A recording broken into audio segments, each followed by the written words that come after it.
এখন পর্যন্ত বিজ্ঞানে যেটুকু বলা হচ্ছে সব জায়গায় সেটা হচ্ছে এইচএমপিভির কারণে মৃত্যু হওয়ার ঘটনাটি বিরল, কিন্তু এইচএমপিভি আক্রান্ত ব্যক্তি যদি অন্যান্য রোগে আক্রান্ত থাকেন, ইমিউনো কম্প্রোমাইজ থাকেন, ওই সকল মানুষের ক্ষেত্রে বা অল্প বয়সী, অনেক বেশি বয়সী তাদের ক্ষেত্রে এই রোগী নিয়ে আসলে উনি ওবেস ছিলেন, ওনার থাইরয়েড ডিসফাংশন ছিল এবং উনি আসলে ক্লেবশিয়েলা দিয়ে সেপসিস ডেভেলপ করার পরে সেপসিসের কারণে মাল্টি অর্গান ফেলিয়ার হয়ে মৃত্যুবরণ করেছেন।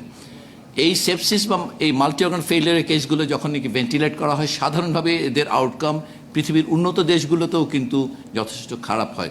অতএব এই মৃত্যুটিতে মূলত ক্লেবশিয়েলাজনিত সেপসিস এবং সেই কারণে নিউমোনিয়া এবং মাল্টি অর্গান ফেলিয়ার, এই মৃত্যুর কারণ হচ্ছে এগুলো। কিন্তু রোগিনী অবশ্যই দুর্ভাগ্যজনকভাবে তিনি এইচএমপিভি আক্রান্তও ছিলেন, যেটি একটি সার্কুলেটিং ভাইরাস। বাংলাদেশে দীর্ঘদিন যাবৎ এবং পৃথিবীব্যাপীও এই ভাইরাসটি এই সিজনাল ফ্লু হিসেবে মানুষকে আক্রমণ করে থাকে।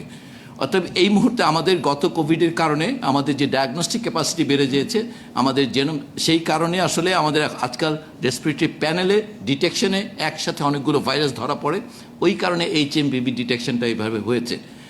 এখনও আমরা মনে করি যে দেশে আসলে যদি রুটিন স্ক্রিনিং হয় একটা সংখ্যক সবসময় একটা প্রপোর্শন এইচএমপিভি থাকে, কিন্তু সেই এইচএমপিভি কখনোই আসলে সাধারণভাবে মৃত্যুর কারণ হয় না। অতএব আমরা আজকে আসলে আপনাদের মাধ্যমে সারা দেশের মানুষকে এই কথাটি বলতে চাই যে এটি খুবই দুঃখজনক যে একজন এইচএমপিভি আক্রান্ত মানুষ তিনি হাসপাতালে ভর্তি থাকা অবস্থায়, ভেন্টিলেটরে থাকা অবস্থায়, ওনাকে ভেন্টিলেটর থেকে উইন করা হয়েছিল, আসলে ভেন্টিলেটর থেকে বেরও করে আনা হয়েছিল অবস্থার উন্নতির কারণে, আবার 8 ঘন্টা পরে অবস্থার অবনতি হয় এবং তারপরে মৃত্যুবরণ করেন। এটা দুঃখজনক। ওনার মৃত্যুতে আমরা মন্ত্রণালয়ের পক্ষ থেকে দুঃখ প্রকাশ করছি, কিন্তু আমরা আশ্বস্ত করতে চাচ্ছি এই কারণে যে এখন পর্যন্ত বিজ্ঞানে আসলে এইচএমপিভি কারণে মানুষের সরাসরি মৃত্যুর কথাটি সরাসরি বলা হচ্ছে না। এটির মৃত্যু হারও খুবই নেগলিজেবল। কোথাও কোথাও এটাকে 1000-এ একজন বলা হয় বটে, কিন্তু এটি সুস্থ মানুষের ক্ষেত্রে তাও না। অতএব একজন মানুষের সার্বিক সুস্থতা, তার ইমিউন স্ট্যাটাস, তার অন্যান্য রোগের উপস্থিতি, এইগুলো নির্ধারণ করে এইচএমপিভি দিয়ে ওই মানুষটি আসলে কতখানি ঝুঁকির মধ্যে আক্রান্ত হবেন। তো আমরা কিন্তু এই যেহেতু ভাইরাসটির বিস্তার ঘটছে আশেপাশের দেশগুলোতে এবং বিশ্ব স্বাস্থ্য সংস্থার সুপারিশ অনুযায়ী কতগুলো সাধারণ স্বাস্থ্যবিধি মেনে চলার আমরা পরামর্শ দিতে চাই, এটা কোনো নির্দেশনা নয়। আসলেই খুবই ভালো হয় যদি এই সময়কালে যখন কেউ অসুস্থ থাকবেন তিনি যদি জনসমক্ষে বেশি জনগণের মানুষের মধ্যে না আসেন, সাধারণ মানুষও যখন নাকি অনেক মানুষের মধ্যে যাবেন তখন যদি উনি মাস্ক পরেন তাহলে, এবং যখন অসুস্থ বোধ করবেন উনি যেন ঘরে থাকেন। এই সাধারণ বিষয়গুলো মেনে চললে এটির বিস্তার কমবে, কিন্তু এটি নিয়ে কোনোভাবেই আতঙ্কিত হওয়ার প্রয়োজন নেই। এবং আমরা আমাদের মন্ত্রণালয়ের পক্ষ থেকে এই সাধারণ স্বাস্থ্যবিধি, এগুলো আসলে অন্যান্য দেশে রেসপিরেটরি এটিকেট বলে, এটা সাধারণভাবে মানারই কথা। আমরা সেটুকু যা স্মরণ করে দিতে চাই যে মানুষজনকে যে আতঙ্কিত না হয়ে আপনারা শুধুমাত্র অনেক মানুষের মধ্যে গেলে একটু মাস্ক পরবেন, অসুস্থ বোধ করলে ঘরে থাকবেন।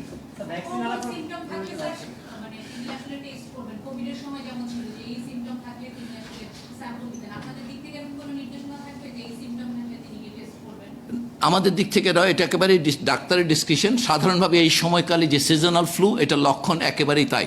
এবং এই সিজনাল ফ্লুর কারণ 5-6টি ভাইরাস, এই সবগুলোর কোনোটি আলাদা করার উপর চিকিৎসার ক্ষেত্রে কোনো পার্থক্য তৈরি হয় না। অতএব আমরা এখন পর্যন্ত যখন রোগী ডাক্তার মনে করবেন এটা সিজনাল ফ্লু, সেখানে ওনার ভাইরাস নির্বাচন খুঁজতে যাওয়া প্রয়োজন আছে বলে আমরা মনে করছি না। শিওর।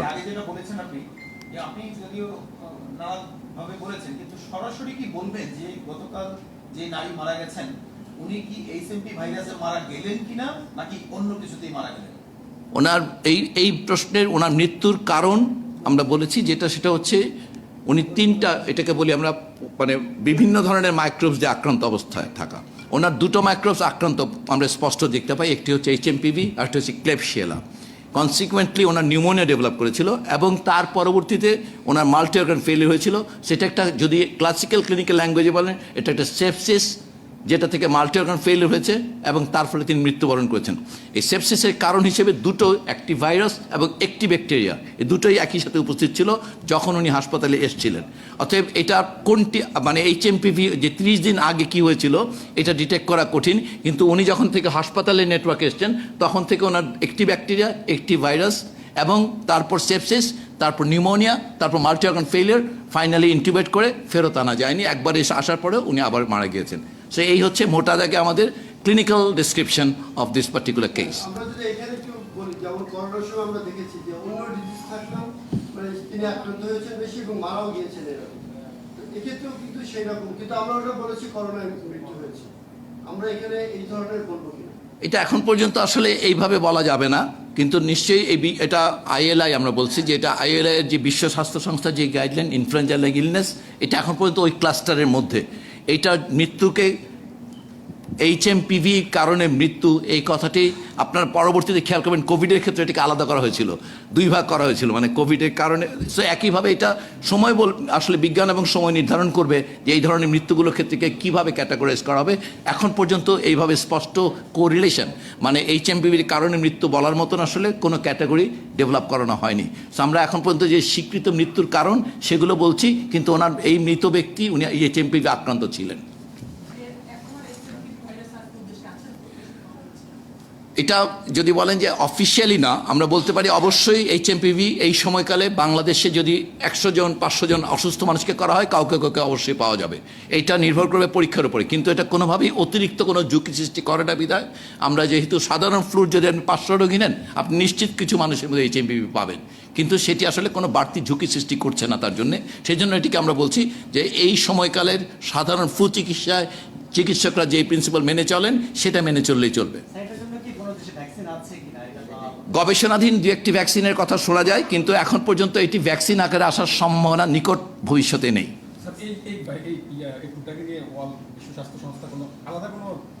কোনো রকম কোনো অ্যালার্ট শুধু বিশ্ব স্বাস্থ্য সংস্থা নয়, কোনো দেশ থেকে জারি হয়নি। অ্যালার্ট শব্দটা যদি বলি মানে কোনো সতর্কতা জারি করা হয়নি।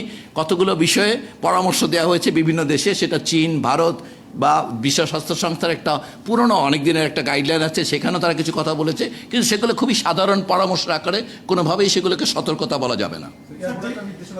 আমরা নির্দেশনা, সেই জন্য শব্দটা বারবার বলছি যে পরামর্শ আকারে একটি নির্দেশনা আছে যেটি স্প্রেড, যেহেতু একটি প্লেন একটা কনফাইন্ড এনভায়রনমেন্ট, ওখানে অনেক মানুষ একত্রে থাকে, যে কথাটা আমরা বলছি যে একটি কনফাইন্ড স্পেসে যদি বেশি মানুষ থাকে অথবা মনে করেন শপিং মল যেখানে অনেক মানুষ থাকবে, সেখানে সবাই তো সুস্থ নাও হতে পারে, দু একজনের অসুস্থতা থাকার কারণে ভাইরাসটি ছড়াতে পারে। আরেকটি ব্যাপারে স্পষ্ট উল্লেখ করছি, সেটা হচ্ছে হাত ধোয়া। বারে বারে হাত ধোয়াটা খুবই জরুরি এই ভাইরাসের ক্ষেত্রে। মাস্ক পরা, বারে বারে হাত ধোয়া, এই দুটো কাজ যদি করা যায় এটা সংক্রমণের বিস্তার রোধ করবে।